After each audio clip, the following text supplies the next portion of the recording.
بسم الله الرحمن الرحيم إن الحمد لله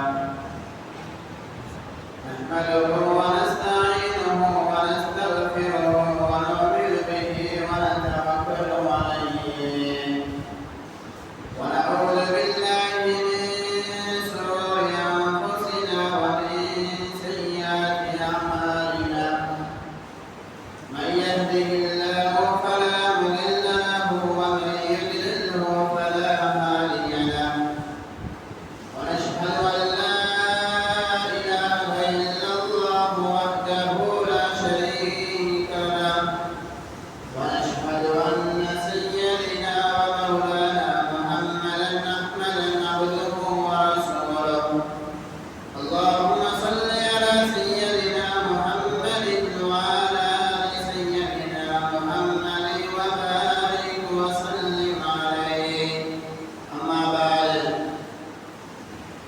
فقد قال الله سبحانه وتعالى في كلامه القديم وإذا قرأت القرآن فاستعذ بالله من الشيطان الرجيم بسم الله الرحمن الرحيم ولله على الناس حج البيت من استطاع إليه سبيلا ومن كفر فإن الله غني عن العالمين صدق الله العلي العظيم وقال النبي صلى الله عليه وسلم من حج فلم يرفث ولم يفسق رجع كيوم ولدته امه صدق رسول الله صلى الله عليه وسلم சர்வ புகழும் புகழ்ச்சியும் சர்வ உலகத்தை படைத்து பரிபாலித்து போஷித்து ஆட்சி செய்து கொண்டிருக்கக்கூடிய அந்த ரப்பல் ஆலமீன் அல்லாஹ் அவனுக்கு அனைத்து புகழும் புகழ்ச்சிகளும் உண்டாவதாக அல்ஹம்துலில்லாஹ்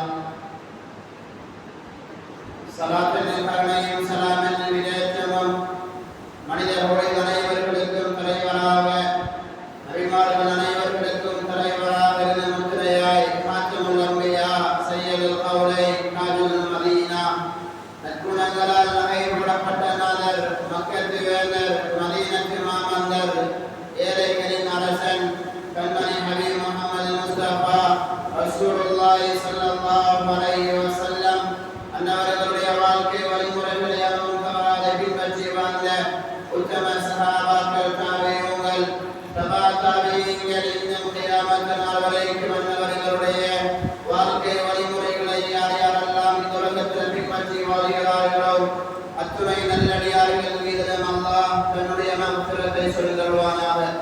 புனித ஜும்மாவுக்கு சமூகம் படைத்திருக்கும் அல்லாஹ்வின் நல்லடியார்களே, அன்பின் இஸ்லாமிய சகோதரர்களே, எல்லா சந்தர்ப்பத்திலையும் எல்லா கட்டங்களிலும் எல்லா இடங்களிலும் அது நான் தனிமையாக இருந்தாலும் சரி, கூட்டாக இருந்தாலும் சரி, பிரயாணத்தில் இருந்தாலும் சரி, இருட்டில் இருந்தாலும் சரி, வெளிச்சத்தில் இருந்தாலும் சரி, எல்லா செயற்பாடுகளிலும் எல்லா வேலைகளிலும் படைத்தவன் அல்லாஹ் எம்மை பார்த்துக் கொண்டே இருக்கிறான் என்று தக்வாவோடு வாழும்படி முதலில் அடியே எனக்கும் அப்பால் உங்களுக்கும் தக்வாவை கொண்டு வாசிகள் நல்லுபதேசம் செய்து கொண்டிருக்கக்கூடியவர்களே, கண்ணியமிக்க அல்லாஹ்வின் நல்லடியார்களே, இஸ்லாமிய மாதங்களின் படி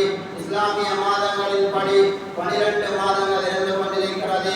அதில் நாங்கள் எல்லோரும் உட்கார்ந்திருக்கக்கூடிய ஒரு மாதம்தான் இஸ்லாத்துடைய மாதங்களில் 11வது மாதமாகிய துல்காதாவுடைய மாதத்தில் உட்கார்ந்திருக்கிறோம். இதுக்கு அடுத்த ஒரு மாதம் தான் துல்ஹஜ்ஜுடைய மாதம். மக்கள் எல்லோரும் எல்லா இடங்களிலும் எல்லா சந்தர்ப்பங்களிலும் எல்லா இடங்களிலும் எல்லா முடிச்சுகளில் இருந்தும் மக்கள் எல்லோரும் ஹஜ்ஜுக்காக வேண்டி தன்னை தயார்படுத்தக்கூடிய ஒரு மாதம் தான் இந்த துல்காதாவுடைய மாதம். இந்த முறையும் ஏராளமான மனிதர்கள் சுமாராக வரலாற்று ஆசிரியர்கள் இந்த மாதத்தை குறிப்பிடும் போது இந்தியாவுடைய இருந்து சுப்ஹானல்லாஹ் 1,45,000 பேர் மாத்திரம் ஹஜ்ஜுக்காக வேண்டி சென்றிருக்கிறார்கள். அது தனியாக 6,000 பெண்கள் மாத்திரம் ஹஜ்ஜுக்காக வேண்டி சென்றிருக்கிறார்கள். ஹஜ்ஜுக்காக வேண்டி ஒரு மனிதனுக்கு ஆசை வர வேண்டும், நான் ஹஜ் செய்ய வேண்டும் என்று ஒரு மனிதனுக்கு ஆசை வரும்போது அந்த ஆசை துஆவாக மாறும். அந்த துஆ ஒரு மனிதனுக்கு ஹஜ் செய்யக்கூடிய நீயத்தும் இல்லை, ஹஜ் செய்யக்கூடிய ஆசையும் இல்லை, ஹஜ்ஜுக்காக வேண்டி பணம் சம்பாதிக்க வேண்டும் என்ற நோக்கமும் ஒரு மனிதனுக்கு இல்லை என்றால் அவனுக்கு அல்லாஹ் ஹஜ்ஜுடைய கடமையை அல்லாஹ் நசீபாக்க மாட்டான். அல்லாஹ் ஹஜ்ஜுடைய கடமையை நிறைவேற்றக்கூடிய சந்தர்ப்பத்தை தர வேண்டுமா, அந்த ஆசையோட அந்த தேட்டத்தோட அந்த துவாவோட இருக்க வேண்டும். எம்மில் பலர்கள் ஹஜ்ஜை கணக்கெடுக்காமல் தன்னுடைய வாழ்க்கையில உம்ராக்களை அடுக்கிக் கொண்டே போறாங்க. உம்ராக்களை அடுக்கிக் கொண்டே போறாங்க.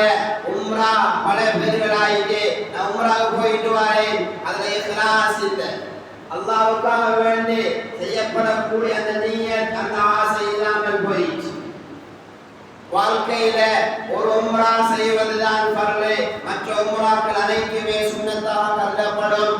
ஆனா ஹஜ்ஜுடைய கடமை இருக்கிறது அல்லவா, இது ஃபர்லு ஆயின் கட்டாய கடமை. வாழ்க்கையில மௌத்துக்கு முன்னால ஆயுள் ஒரு முறையாவது தன்னுடைய வாழ்க்கையில ஹஜ் செய்ய வேண்டும். அன்பானவர்களே, இஸ்லாத்துடைய கடமைகள் 5 இருக்கிறது. கலிமா, தொழுகை, நோன்பு, ஜகாத், ஹஜ். இல்ல இஸ்லாத்துடைய கடமை இல்ல, கடைசியான ஹஜ், கடைசியா செஞ்ச ஹஜ் போதும் என்று கொஞ்சம் பெருமை கொண்டிருக்கிறது. 60 வயசு ஆகி வரட்டும், 70 வயசு வரட்டும், 80 வயசு வரட்டும் என்று கொஞ்சம் பேர் எண்ணிக்கொண்டிருக்கிற அல்லாஹ்வின் நல்லடியார்களே, 60 வயதாயினால் தான் ஹஜ் செய்ய எண்ணம் இருக்கிறதாக இருந்தால் ஒரு தவாப் கூட உங்களால் சுத்த முடியாது. ஒரு தவாப் கூட உங்களால் சுத்த முடியாது. சிறுநீர் கழிப்பதற்காக தனி இடம் இருக்கிறதா? தனி இடமில்லை, போத்தல் தான் வச்சு கொண்டிருக்கணும். ஆனா 60 வயசுக்கு பின்னர் தான் ஹஜ் செய்ய வேண்டும் என்ற ஆசை இப்பொழுது இருக்குமா இருந்தா 5-6 இடத்தை சிறுநீர் கழிக்க வேண்டியது. ஹஜ் ஒழுங்கான முறையில் செய்யப்படாது. அதனால இப்பொழுதே நியத்து வைக்க வேண்டும். இப்பொழுது ஹஜ்ஜுக்கு நியத்து வைக்க வேண்டும், ஹஜ்ஜுக்கு ஆசை வைக்க வேண்டும். அல்லாஹ்வின் நல்லடியார்களே, சுஃபியான் இப்னு உயைனா ரஹ்மத்துல்லாஹி அலைஹி தன்னுடைய வாழ்க்கையில ஆக கூடுதலாக ஹஜ் செய்தவர் இவர்தான். வரலாற்று ஆசிரியர்கள் எழுதும்போது எழுதுறாங்க, கிட்டத்தட்ட 70 ஹஜ் செஞ்சார். என்ன ஹஜ் செஞ்சாரு? 70 ஹஜ் செய்தார் சுஃபியான் இப்னு உயைனா ரஹ்மத்துல்லாஹி அலைஹி. எங்களுடைய வாழ்க்கையில நாங்க டார்கெட் வச்சு என்ன தெரியுமா, நல்லா சம்பாதிச்சா போதும், நல்ல வாகனம் வாங்கினா போதும், நல்ல மாலை அடிச்சா போதும், நல்ல வியாபாரம் ஒன்று செய்தா போதும். அல்லாஹ்வின் நல்லடியார்களே, ஹஜ்ஜுடைய கடமையை முற்படுத்த வேண்டும். எனக்கு பெண் பிள்ளைகள் இருக்கிறது, எனக்கு வீடு கட்டக்கூடிய வசதி வாய்ப்பு, எனக்கு வீடு கட்ட வேண்டும் என்ற ஆசை இருக்கிறது. அதெல்லாம் பின்னால, எல்லாம் பின்னால. வீடு கட்டுவது பண்ணலாம், வீடு கட்டுவது பண்ணலாம் கட்டாயமா, வாகனம் வாங்குவது பண்ணலாம் கட்டாயமா. கட்டாய கடமையை விட்டு உலகத்துக்காக வேண்டி அது ஹலாலும் இல்லை, அது எந்த தேவையும் இல்லை, அதுக்காக வேண்டி மனிதன் செய்கிறான். ஹஜ்ஜுடைய கடமை மிக பிரதானமான ஒன்று. மக்களிடம் ஆயத்தப்படக்கூடிய ஒரு மாதம் தான் இந்த துல்காதா மாதம். நபிகள் நாயகம் ஸல்லல்லாஹு அலைஹி வஸல்லம் தன்னுடைய வாழ்க்கையில 4 உம்ராக்கள் செய்திருக்கிறார்கள்.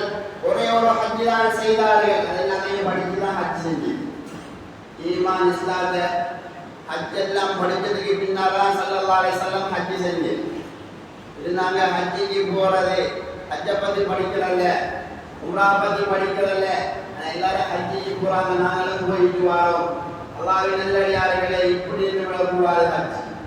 ஹஜ் இப்படி இருந்து விடக்கூடாது. ஹஜ்ஜா இருக்கணும், உம்ராவாக இருக்கணும். மஅரூஃபுல் கரீம் ரஹ்மத்துல்லாஹி அலைஹி அவர்கள் தவாஃப் செய்து கொண்டிருக்கும் போது ஒரு மனிதர் வேகமாக தவாஃப் செய்தார். ஒரு மனிதர் வேகமாக தவாஃப் செய்தாரு. மனிதர் கூப்பிட்டாரு, வேகமாக ஏன் பாப்பா தவாஃப் செய்றீங்க, நீங்க எந்த நாட்டில இருந்து வந்தீங்க இங்க? அவர் சொன்னாரு, நான் பல்லுடைய நாட்டில இருந்து வந்திருக்கிறேன். சொன்னாரு, பல்லுடைய ஜனாதிபதிய நீங்க கண்டீங்கன்னா அவருக்கு முன்னால் எப்படி நிற்பீங்க? சொன்னாரு, நான் கையை காட்டி அமைதியாக மௌனமாக தலையை குனிஞ்சு கொண்டு நிற்பேன் சைலண்டாக. அதே மாதிரி இங்க செய். அவர்கள் மனிதனை பார்த்து சொன்னாங்க, நீ தவாஃபாக செய்வையாக இருந்தா ஒரு தவாஃப் கூட உனக்கு நிம்மதியாக சுத்த முடியாது. ஒரு தவாஃப் கூட நிம்மதியாக சுத்த முடியாது. அலி ரலியல்லாஹு தஆலா அன்ஹு அவர்களுடைய மகன் ஹஸன் ரலியல்லாஹு அன்ஹு லப்பைக் என்று சொல்லும் போதே அந்த லப்பைக் வாயால வெளிவருதில்லை.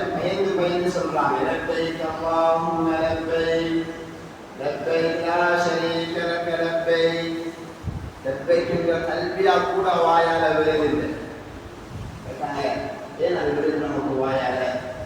சொன்னார் இமாம் ஹுசைன் ரலியல்லாஹு அன்ஹு, அந்த லப்பைக் என்று சொல்லும் போது நான் ஆஜராகி விட்டேன் என்று சொல்ற அந்த தல்பியா அல்லாஹ் சொல்கிறான், லா லப்பைக், உன்னை நான் ஆஜர்படுத்தல, நான் உன்னை இந்த மக்காவுக்கு எடுக்கல என்று அல்லாஹ்ட பதில் வந்தா எவ்வளவு கவலையாயிருக்கு. அல்லாஹ்ட பதில் வந்தா எவ்வளவு கவலையாயிருக்கு. அந்த லப்பைக் என்கிற வார்த்தை மனதை உறுதி கொண்டு வரணும். பாவத்தின் நாட்டையும் உறுதி விடணும். ஜுனைதுல் பக்தாத் ரஹ்மத்துல்லாஹி அலைஹி அவர்கள் மிகப்பெரிய ஒரு ஆசிரியராக இருந்தார்கள். ஒரு முறையில் மாணவர் வந்தார். வந்து சொன்னார், இமாம் அவர்களே, நான் ஹஜ் செய்து வந்திருக்கிறேன் இமாம் அவர்களே. சொன்னாரு, அல்ஹம்துலில்லாஹ், நான் உங்களிடம் சில கேள்விகள் கேட்கட்டுமா என்றாங்க இமாம். ஜுனைதுல் பக்தாத் ரஹ்மத்துல்லாஹி அலைஹி அவர்கள் முதலாவது கேட்டாங்க, நீ இஹ்ராம் கட்டினீயா கேட்டாங்க.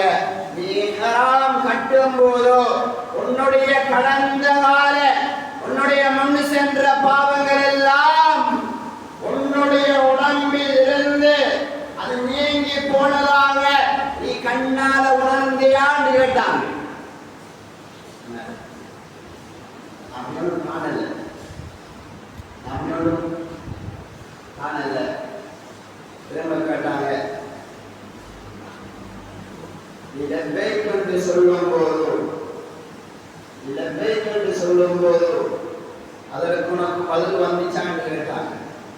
அதே மாதிரி நான் காணல இமாம் அவர்களே. மூணாவது கேட்டாங்க, ஷைத்தானை கல் அடிச்சியா இல்லாட்டி ஷைத்தானை பார்த்து கல் அடிச்சியான்னு கேட்டாங்க. என்ன சும்மா கல் அடிச்சு வந்தேன்னு சொன்னாங்க. நாலாவது கேள்வி கேட்டாங்க ஜுனைதுல் பக்தாத் ரஹ்மத்துல்லாஹி அலைஹி அவர்கள், நீ அரஃபாவுல தங்கினதானே, நீ எல்லாத்தையும் அறிஞ்சு அரஃபாவுடைய தங்கினியான்னு கேட்டாங்க. அரஃபான்னாலே அறிந்ததானே, அரஃபான்னாலே விளைந்து செய்ததானே, அரஃபாவுடன் தங்கி இருக்கிறாய், அரஃபாவுடைய எல்லாத்தையும் விளங்கி அறிஞ்சு செய்தியா? சொன்னாரு. நம்முடைய மாணவர் சொன்னார், அப்படி ஒன்று நான் விளங்கல இமாம் அவர்களே. சொன்னாங்க, ஜுனைதுல் பக்தாத் ரஹ்மத்துல்லாஹி அலைஹி, போனியும் உன்னுடைய ஹஜ் மண்டப சொல்றாங்க, ஹஜ் மண்டப சொல்றாங்க. ஹஜ்ஜாக செய்யப்பட வேண்டும், உம்ராவாக செய்யப்பட வேண்டும். நபிகள் ஸல்லல்லாஹு அலைஹி வஸல்லம் இந்த துல்கஅதாவுடைய மாதத்தில்தான் தன்னுடைய வாழ்க்கையில 4 உம்ராக்களை செய்திருக்கிறார்கள். அதில் முதலாவது உம்ரா ஹிஜ்ரி 6ஆம் ஆண்டு ஹுதைபியா உடன்படிக்கையின் போது செய்தது. இரண்டாவது உம்ரா இந்த துல்கஅதாவுடைய மாதம் ஹிஜ்ரி 7ஆம் ஆண்டு ஜியர்ரானா என்ற இடத்தில் வைத்து உம்ரா செய்தார்கள். மூணாவது உம்ரா ஹிஜ்ரி 8ஆம் ஆண்டு ஃபத்ஹுல் மக்கா வெற்றியின் பொழுது செய்த உம்ரா. நாலாவது உம்ரா ஹஜ்ஜிக்கு முன்னால் இந்த துல்கஅதாவுடைய மாதம் கடைசியில் செய்த உம்ரா. 4 உம்ராக்கள் தான் ஸல்லல்லாஹு அலைஹி வஸல்லம் செய்திருக்கிறார்கள். ஒரே ஒரு ஹஜ் தான் செய்தார்கள். அந்த ஹஜ்ஜுக்கு பின்னால கிட்டத்தட்ட 80 நாட்கள் தான் இந்த பூலோகத்தில் நபிகள் ஸல்லல்லாஹு அலைஹி வஸல்லம் உயிரோடு வந்திருக்கிறார்கள். அல்லாஹ்வின் நல்லடியார்களே, அது ஹஜ்ஜாக இருந்தாலும் சரி, தொழுகையாக இருந்தாலும் சரி, நோம்பாக இருந்தாலும் சரி, ஜகாத்தாக இருந்தாலும் சரி, எல்லா அமல்களும் அல்லாஹ்வுக்காக வேண்டி செய்யப்படணும். அல்லாஹ்வுக்காக வேண்டி பெருமாள் கூடாது. நபிகள் ஸல்லல்லாஹு அலைஹி வஸல்லம் சொன்னாங்க, இதா கான ஆகிரு ஸமான், கியாமத் நாள் நடப்பதற்கு முன்னாலே ஒரு அடையாளம் நடக்கும். சொன்னார்கள், ஹரஜன் நாஸ் இலல் ஹஜ் அர்பஅத் அஸ்னாஃப், மக்கள் 4 வகையினராக ஹஜ் செய்வாங்க. மக்கள் 4 வகையினராக ஹஜ் செய்வாங்க. அதாவது சொன்னாங்க, வஸலாத்தீனஹும் மின்னுஸ்ஹா, ஆட்சியாளர்கள் அலங்காரத்துக்காக வேண்டி ஹஜ் செய்வாங்க. ஆட்சியாளர்கள் அலங்காரத்துக்காக வேண்டி ஹஜ் போவாங்க.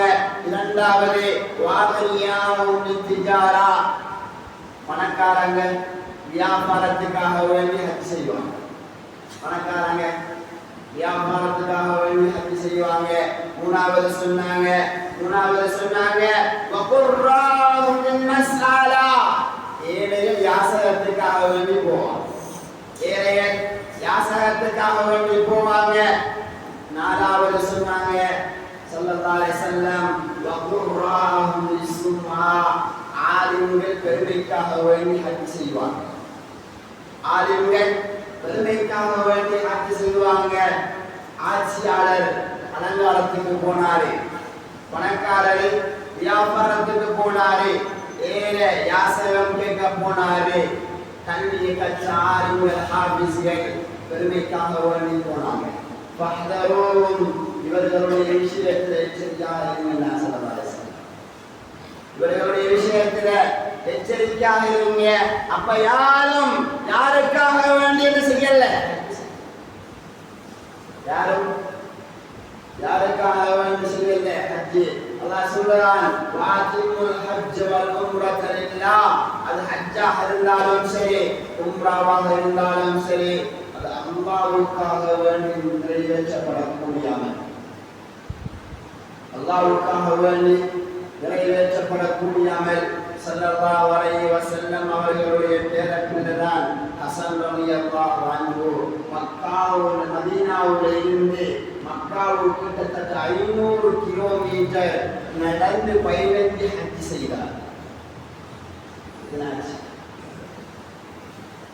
நடந்து பயணித்து ஹஜ் செய்தார். அரபாவுடைய மைதானத்தில் போய் நடந்த யாருக்கும் நடக்க தயார், எல்லாத்தையும் வாங்க நடக்கும். அன்பானவர்களே, நடந்தா அந்த ஹாஜியுடைய பாவங்கள் மன்னிக்கப்படுகிறது. எல்லாரும் ஹஜ்ஜா செய்யணும், ஹஜ்ஜே செய்யணும், ஹஜ்ஜே செய்யணும். ஹஜ்ஜே செய்யறது தெரியுமா? உடம்புக்கு அல்லாஹ்வுக்கு நன்றி செலுத்துவதற்காக வேண்டி ஹஜ் செய்யணும். உடம்புக்கு நன்றி செலுத்துவதற்காக வேண்டி ஹஜ் செய்யணும். இரண்டாவது ஏன் ஹஜ் செய்ய வேண்டும் தெரியுமா? அல்லாஹ் தந்த இந்த பணத்துக்கு அங்கு சென்றுதான் அந்த பணத்துக்கு நன்றி காணிக்கை செலுத்தணும். 2 விடயத்துக்காக வேண்டி ஹஜ் செய்யணும். ஹஜ் செஞ்சா என்ன கிடைக்கும்? ஹஜ்ஜாக செய்யணும். ஹஜ்ஜாக செய்யணும். சொன்னார்கள் நபிகள் நாயகம் ஸல்லல்லாஹு அலைஹி வஸல்லம், மன் ஹஜ்ஜ ஃபலம் யர்ஃபுத் வலம் யஃஸுக், யார் மனிதர் ஹஜ் செய்கிறாரோ தன்னுடைய மனைவியோட உடல் உறவு செய்யாமல் ஹஜ் செய்கிறார். ஃபலம் யர்ஃபுத் வலம் யஃஸுக். அடுத்த விடயம், மக்கள் எல்லோரும் சேரக்கூடிய இடங்கள்ல அதிகமாக மற்றவர்களை பற்றி பேசுவோம். அதிகமாக மற்றவர்களை பற்றி பேசுவோம். நீ பாவம் செய்யாம, மற்றவர்களை பற்றி பேசாம, மனைவியோட சேராம உன்னுடைய ஹஜ்ஜை நீ செய்கிறேயா? ரஜாக யௌமின் வலதத்து உம்மு, சொன்னார்கள், அன்று பிறந்த பாலகனை போன்று மாறி விடுவார். அன்று பிறந்த பாலகனை போன்று மாறி விடுவாய். 4ஆந்தம் ஒரு மனிதனுடைய பாவத்தை தொழுக மன்னிக்கும். 4ஆந்தம் ஒரு மனிதனுடைய பாவத்தை தொழுக மன்னிக்குது. ஒரு மனிதன் நுகர தொழுவிட்டாரு, அசர் வரைக்கும் உள்ள அனைத்து பாவத்தையும் நுகருடைய தொழுக மன்னிக்கும். அசர தொழுவிட்டாரு, மகரிபுல உள்ள அனைத்து பாவத்தையும் அசருடைய மகரிபுடைய தொழுகை மன்னிக்கு. மகரிப தொழுதுட்டாரு, இஷாவுக்காக வேண்டி எதிர்பார்க்கிறாரு. அந்த மகரிபுக்கும் இஷாவுக்கும் உள்ள அனைத்து பாவங்களையும் மகரிபுடைய தொழுகை மன்னிக்குதுன்னா இது நாளாண்டம். வாராண்டம் ஒவ்வொரு ஜும்மாவுக்கு ஒன்று கூடுறோமே, இந்த ஜும்மாவுக்கு நாம் ஒன்று கூடக்கூடிய சந்தர்ப்பத்தில் எங்களுடைய அனைத்து பாவத்தையும் மன்னிக்குதுன்னா சொல்லலாம். الجمعة إلى الجمعة كفارة لما بينهما. ஒரு ஜும்மாவுல இருந்து அடுத்த ஜும்மா வரைக்கும் நிகழ்ந்த அனைத்து பாவங்களையும் ஒரு ஜும்மா மன்னித்து விடுகிறது. இரண்டாவது கட்டம். மூணாவது, ஒவ்வொரு வருடமும் எங்களுடைய பாவங்களை அழிக்கக்கூடிய ஒரு விவாதம், ஒரு வணக்கம் தான் ரமலானுடைய மாதம். ரமலானுடைய மாதம் எங்களுடைய அனைத்து பாவங்களையும் மன்னிக்கிறது. அடுத்ததாக ஸல்லல்லாஹு அலைஹி வஸல்லம் சொன்னாங்க, நாலாவது கட்டம் தான் ஆயுளில் உங்களுடைய அனைத்து பாவங்களையும் மன்னிக்கக்கூடிய ஒரு இபாதத், ஒரு வணக்கம் தான் ஹஜ் என்றாங்க ஸல்லல்லாஹு அலைஹி வஸல்லம். ஹஜ் எல்லா பாவத்தையும் மன்னிச்சிடும். அல்லாஹ்வின் நல்லடியார்களே, எல்லா பாவத்தையும் மன்னிச்சிடும். இரண்டாவது சிறப்பு தெரியுமா ஹாஜிக்கு? இரண்டாவது சிறப்பு தெரியுமா ஹாஜிக்கு? முதலாவது எல்லா பாவத்தையும் மன்னிக்குது.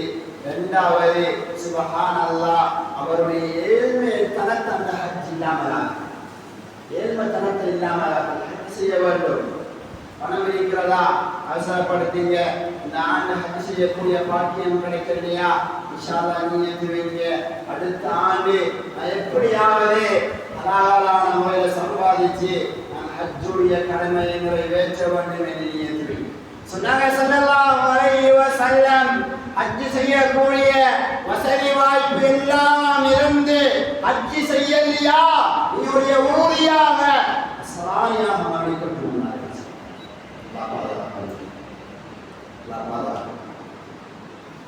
அனைத்து பாவங்களை மன்னிக்கும்.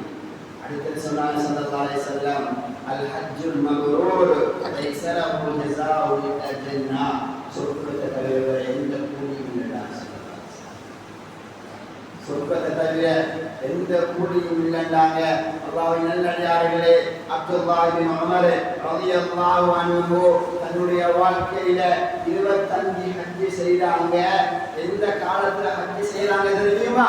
ஹஜ்ஜாஜ் இப்னு யூசுப் மக்கள் எல்லாரையும் கொண்டு குவிக்கக்கூடிய காலத்துல அப்துல்லாஹ் இப்னு உமர் ரலியல்லாஹு அன்ஹு செய்தாங்க. சுஃபியான் ரலியல்லாஹு அன்ஹு சிலுவையில ஏற்றப்பட்டிருக்கிறாங்க. ஹஜ்ஜாஜ் இப்னு யூசுப் மக்கள் எல்லாரையும் கொண்டு குவிக்கிறாங்க. அந்த காலத்துல கூட அப்துல்லாஹ் இப்னு உமர் ரலியல்லாஹு அன்ஹு செய்தாங்க. சொன்னாங்க, நான் ஹஜ் செய்வேன், எந்த இடத்துல வைத்து நிறுத்தி விடுகிறார்களோ அதே இடத்தில் நான் நின்று கொள்வேன் என்றார்கள் அப்துல்லாஹ் இப்னு உமர் ரலியல்லாஹு அன்ஹு. கண்ணியமான அல்லாஹ்வின் நல்லடியார்களே, அல்லாஹ்வுக்காக வேண்டி செய்வோம். ஹஜ் செய்வதற்கு 2 விடயங்கள் தேவை. உடம்புடைய ஆரோக்கியம் தேவை. இரண்டாவது தான் பணம் தேவை. இந்த 2 விடயமும் ஒரு மனிதனுக்கு இறுக்கமாக இருந்தா அந்த மனிதனுக்கு ஹஜ் கடமை. இதை அல்லாஹ் சொல்கிறான், வலில்லாஹி அலன்னாஸி ஹஜ்ஜுல் பைத் மன் இஸ்ததா இலைஹி சபீலா. மக்கள் எல்லோரும் ஹஜ் செய்யக்கூடிய வசதி வாய்ப்பு இருக்கிறதா? உடம்புல ஆரோக்கியம் இருக்கிறதா? பணத்துடைய ஏற்பாடு இருக்கிறதா?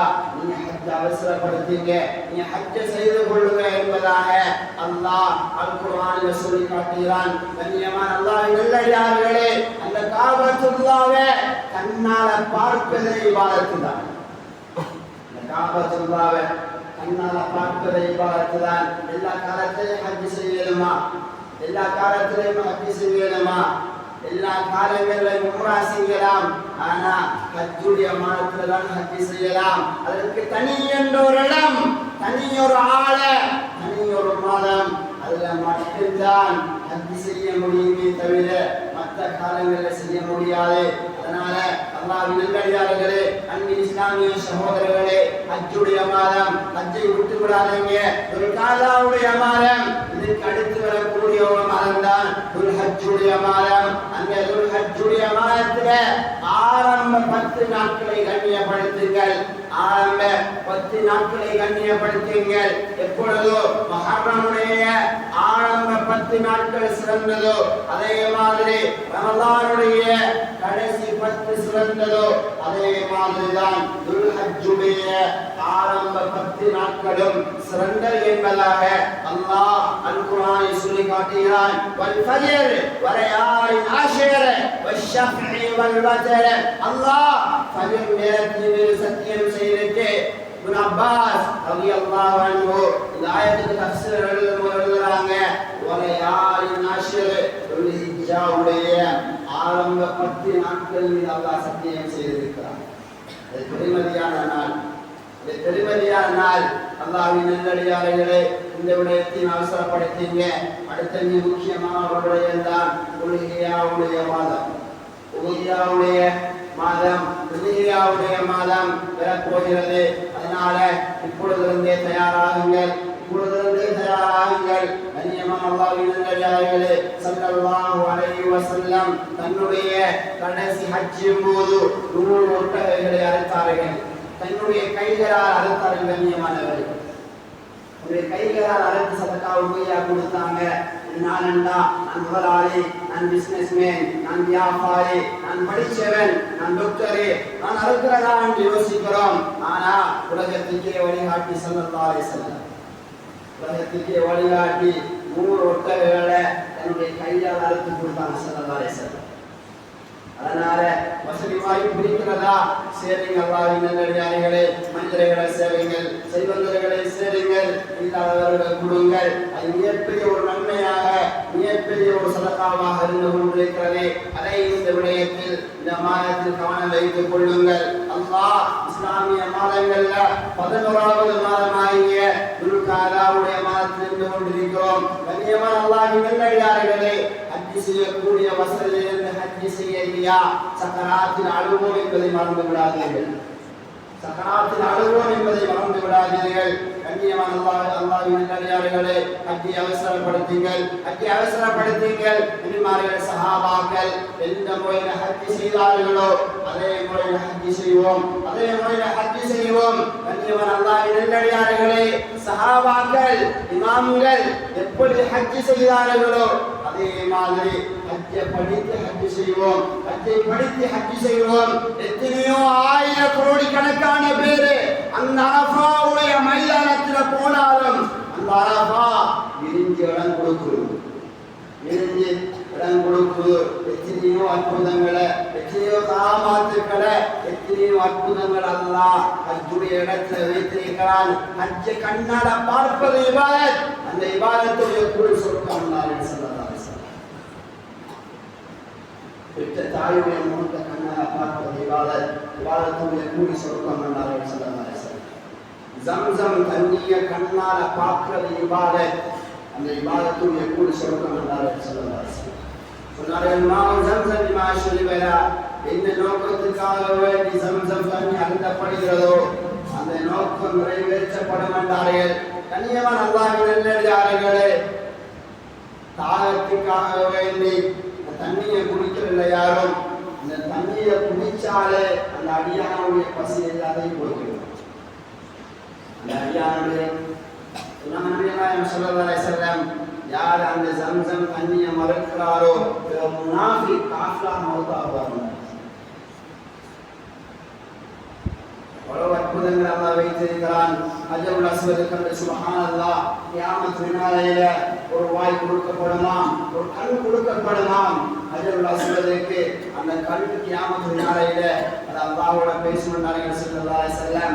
யார் யாரெல்லாம் என்னிடத்தில் வந்தார்களோ, யார் யாரெல்லாம் என்ன நோக்கத்துக்காக வேண்டி தொட்டார்களோ, யார் யாரெல்லாம் என்ன நோக்கத்துக்காக வேண்டி முத்தமிட்டார்களோ அதை எல்லாத்தையும் நான் அறிந்தவனாக, நான் தெரிந்தவனாக இருக்கிறேன் என்று ஹஜ்ருல் அஸ்வத் கண்டு கியாமத் நாளையில அல்லாஹ்வோட பேசுகிறார்கள் ஸல்லல்லாஹு அலைஹி வஸல்லம்.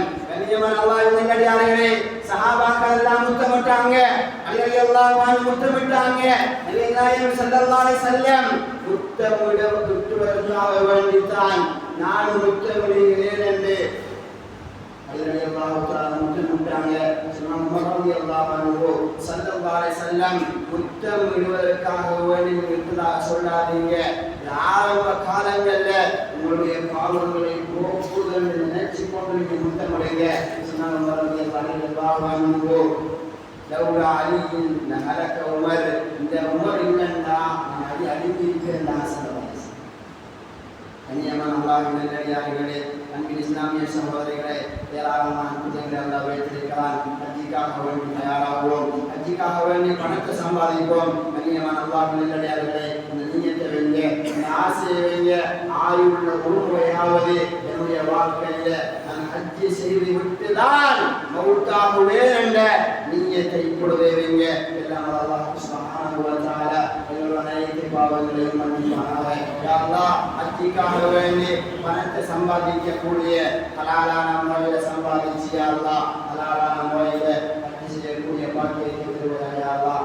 பாவங்களை மன்னிச்சு யா அல்லாஹ். பலவீனமான அடியார்கள் யா அல்லாஹ், யா அல்லாஹ் வாழ்க்கையில 40, 50, 60 வயசு அடைஞ்சிட்டோம் யா அல்லாஹ், இன்னும் ஹஜ்ஜி செய்யாமல் இருக்கிறோம் யா அல்லாஹ். ஹஜ்ஜி செய்யக்கூடிய ஆசையத்தா யா அல்லாஹ், யா அல்லாஹ். ஹஜ்ஜி செய்யக்கூடிய சந்தர்ப்பத்தை தாயா அல்லாஹ், யா அல்லாஹ். உடல் ஆரோக்கியத்தை தாயா அல்லாஹ், நோய் இல்லாத வாழ்க்கையை தாயா அல்லாஹ், குறைவில்லாத செல்வத்தை தாயா அல்லாஹ். தொழுகையோட வாழ்ந்து தொழுகையோடையே மன்னிப்பதற்கு தோல்வி செய்வாயாக யா அல்லாஹ். கடைசி முடிவை நல்லதாக்கி கொள்வாயாக யா அல்லாஹ். விரைவான விபத்துகள் கேவலமான கெட்ட மௌத்தை விட்டு பாதுகாத்து யா அல்லாஹ். நல்ல மௌத்தை நசீபாக்கி கொள்வாயாக யா அல்லாஹ். எங்களை பெற்று வளர்ச்சாலாக்கிய தாய் தந்தையர்களுடைய பாவத்தை மன்னிச்சு யா அல்லாஹ். அவர்கள் யார் யாரெல்லாம் கபூராளியாக இருக்கிறார்களோ யா அல்லாஹ், அந்த கபூர் சொர்க்கத்தை பூஞ்சோடியாக மாற்றி விடுவாயாக யா அல்லாஹ். நரகத்தை படுகொலை விட்டு பாதுகாத்து விடுவாயாக யா அல்லாஹ். யா அல்லாஹ், எங்களை பெற்று வளர்த்து ஆளாக்கி எங்களுடைய பெற்றோர்கள் உயிரோட இந்த பூமியில யார் யாரெல்லாம் வாழ்ந்து கொண்டிருக்கிறார்களோ யா அல்லாஹ், நோய் இல்லாத வாழ்க்கையும் குறைவில்லாத செல்வத்தையும் கொடுத்து விடுவாயாக யா அல்லாஹ். கடன் இல்லாத மௌத்தை தருவாயாக யா அல்லாஹ். ஹராமான சம்பாத்தியத்தை விட்டு பாதுகாத்து விடுவாயாக யா அல்லாஹ். யா அல்லாஹ், யார் யாரெல்லாம் இந்த இடத்துல ஹஜ் செய்து விட்டு உட்கார்ந்திருக்கிறோம் யா அல்லாஹ், அந்த ஹஜ்ஜுடைய கூலியை தந்து விடுவாங்க யா அல்லாஹ். ஹஜ் செய்யாம யார் யாரெல்லாம் இருக்கிறோம் யா அல்லாஹ், ஹஜ் செய்யக்கூடிய சந்தர்ப்பத்தை தருவாங்க யா அல்லாஹ். யா அல்லாஹ், நல்ல மௌத்தை தருவாங்க யா அல்லாஹ், நல்ல மௌத்தை தருவாங்க யா அல்லாஹ். நாங்கள் செய்யக்கூடிய வியாபாரத்தில் வழக்கத்தை தருவாங்க யா அல்லாஹ். ஹராமான சம்பாத்தியம் ஹராமான பொருட்கள் வாங்கலை விட்டு பாதுகாத்து யா அல்லாஹ். முஸ்லிம்களை பாதுகாத்து யா அல்லாஹ். யா அல்லாஹ், இந்த காலத்தில் முஸ்லிம்களுக்கு ஏராளமான சோதனைகள் யா அல்லாஹ். யா அல்லாஹ், இந்த சோதனைகளிலிருந்து முஸ்லிம்களை பாதுகாத்து யா அல்லாஹ். யா அல்லாஹ், ஈமானையும் இஸ்லாத்தையும் பாதுகாத்து யா அல்லாஹ். இஸ்லாத்தையும் முஸ்லிம்களையும் பாதுகாத்து யா அல்லாஹ். முஸ்லிம்களுக்கு எதிராக யா அல்லாஹ் யார் யாரெல்லாம் சூழ்ச்சிகள் செய்கிறார்களோ யா அல்லாஹ், அதிலிருந்து முஸ்லிம்களை பாதுகாத்து யா அல்லாஹ். முஸ்லிம்களுக்கு நிம்மதியான சந்தோஷமான வாழ்க்கையை கொடுத்து யா அல்லாஹ். நல்ல மௌத்தை தருவாங்க யா அல்லாஹ். பாவத்தை கண்ட வெறுப்பத்தை யா அல்லாஹ், நல்ல அமல்கள் ஆசை ஆர்வத்தை தாயா அல்லாஹ். பாவத்தை கண்ட வெறுப்பத்தை யா அல்லாஹ். துரோகத்தை விட்டு போகும்போது லா இலாஹ இல்லல்லாஹ் முஹம்மது ரசூலுல்லாஹ் என்ற கலிமாவோட மரணிப்பதற்கு தௌஃபீக் செய்வாயாக. வாஹர் தஅவானா அல்ஹம்துலில்லாஹி ரப்பில் ஆலமீன். அல்ஹம்துலில்லாஹ் நஹ்மதுஹு வ நஸ்தஈனுஹு வ நஸ்தக்ஃபிருஹு வ நஊது பிஹி வ நதவக்கலு அலைஹி வ நஊது பில்லாஹி மின் ஷுரூரி அன்ஃபுஸினா வ மின் ஸய்யிஆத்தி அஅமாலினா. மன் யஹ்திஹில்லாஹு ஃபலா முضل லஹு வ மன் யுضلل ஃபலா ஹாதிய லஹு. வ நஷ்ஹது அன் லா இலாஹ இல்லல்லாஹ் வஹ்தஹு லா ஷரீக லஹு வ நஷ்ஹது அன்ன சய்யிதனா வ மௌலானா முஹம்மதன் அப்துஹு வ ரசூலுஹு. اللهم صل على سيدنا محمد وعلى آل سيدنا محمد وبارك وسلم عليه. أما بعد فإني أوصيكم وإياي أولا بنفسي بتقوى الله. قال الله سبحانه وتعالى في كلامه القديم: فإذا قرأت القرآن فاستعذ بالله من الشيطان الرجيم. بسم الله الرحمن الرحيم. قل هو الله أحد الله الصمد لم يلد ولم يولد ولم يكن له كفوا أحد. بارك الله بارك الله بارك الله لنا ولكم بالقرآن ونفعنا وإياكم بالآيات والذكر الحكيم. بقول الله تعالى: فاستغفروا الله واستغفروه إنه هو الغفور